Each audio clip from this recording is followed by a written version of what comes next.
Okay, so you first, just as a intelligent young man, let's say you're hitting shots and On a roll. And were you on a roll? Nice, dude. Not bad for you. These goons teasing me. If you're hitting shots and they are going, they're fading higher than normal and shorter, what are some things you would start to put together in terms of like how the club, not forget you, just the club and the ball? Club face has got to be a little open, maybe. Okay. And, well, yeah, I mean, club face is open. That's probably the biggest thing. Yeah. So if I have the balls going high and short, right, in terms of the club, the first thing you got to look at is dynamic loft. So like if you hit a 9-iron and you hit a 6-iron and made the same exact swing, the 9-iron goes shorter. Why? Because less loft. Because more loft. Oh, more loft, Yeah, sorry. right. Yeah. Because loft is different. Loft, right? So your dynamic loft on your shots, if they're going too high and too short, and I have the luxury of looking at it, is too much. And I'll explain why that is and what we're going to do with it. Secondly, if your balls are going pretty straight or like little fades, your pattern right now is probably out to in a little bit with your swing direction, with the club face a little bit open. So have you done anything with that noodle? I've been doing that noodle. Here's the thing. So with that, that wasn't working really for you. No, it was working, but the issue is that I don't think I was setting it up like okay, but I feel like I wasn't setting it up as well as you do. Like I would set it up and it'd feel like too close to me, and I would hit it every time, like way too close. Okay. And then it'd be way too far where it wouldn't even be.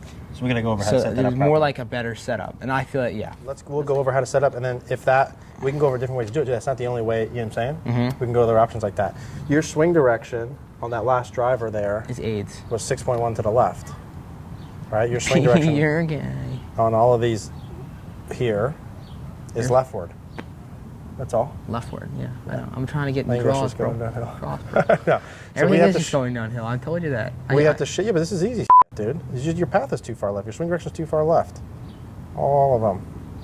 Your swing direction, there's like 5 left with your 9-iron. You're trying to hit draws. This is my 9-iron? Yeah. So I'm saying your dynamic loft is way too high, dude. Look at this. It's like you're hitting a flop shot. Now, thank God, I knew it was something like before we do any other things than this, let's get our ball pattern back first before we talk about anything else. Okay, all right. I like it. All right, cool. So every ball you hit now, we'll do a set of like 3.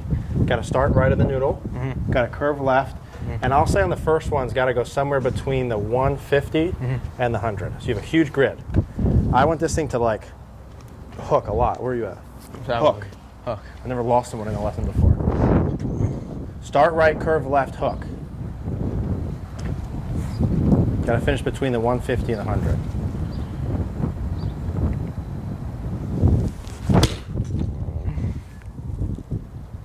Just straight curve. I can give you that one. Cutting it close. Make it draw more, please. In theory, on paper, if it had to draw more, what would you do more than you did in the last one? Well, I'd close up the stance a little more and just try to swing out more. Okay. So you'd shift your path more to the right, yeah? Yeah. Okay.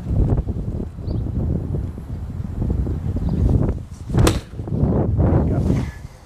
Stay there. Sit. All right, I'll give you that one on both edges. Let's try and find a middle ground here, please. Same thing. Just the pattern.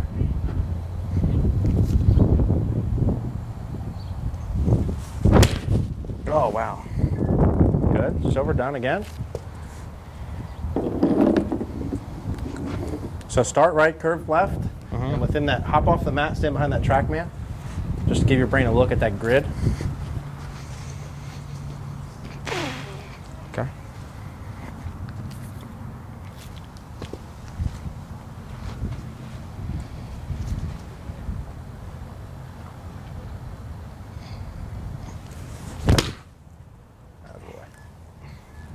Okay, so the first thing for you, Mary, that I like to do when I have a better player that comes in that loses their ball pattern is just get the ball pattern back first. So like the fades and stuff and all that stuff that you have, the first thing you need to be able to do is just get the draw back.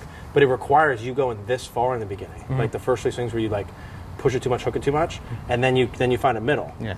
The difference is, and this is just like when you go work out and you have a trainer, you need someone to like push you far enough to do it. I didn't tell you one thing about how to do it, and then all of a sudden you could hit the draw again. See what I'm saying? It's just a willingness to go that far in the beginning. So always when you go off like this, so for you and everyone else and Gus, when the ball pattern's off, try to go ball pattern in practice first. Set something like this up, and if you're fading it and you want to hit draws, you could use sling 3, like over hook 1, 2, or 3. With me? Like drastically. And in your attempt to do that, you might hit one fat, you might push it, you might overhook, whatever. And then we can find middles with it. Yeah. Because I bet if I look at those swing directions, now they're all fixed. Got me? Yeah. So just as a starting point for you, we got to get that ball pattern back. Give me one more, and then we're going to get into the mechanical stuff. That's important. I always, with a better player, always work ball pattern. Fix the ball first, I think. Because half the time, the ball pattern changes how they want, and then you don't have to do as much of the mechanical. Not all the time, though. It's a bit heavy. Even like that, like that's not perfect for you. No, it's a bit heavy, but that's the But it's the pattern. Yeah. It's the pattern. If you don't have the pattern, you don't have you gotta have the pattern first.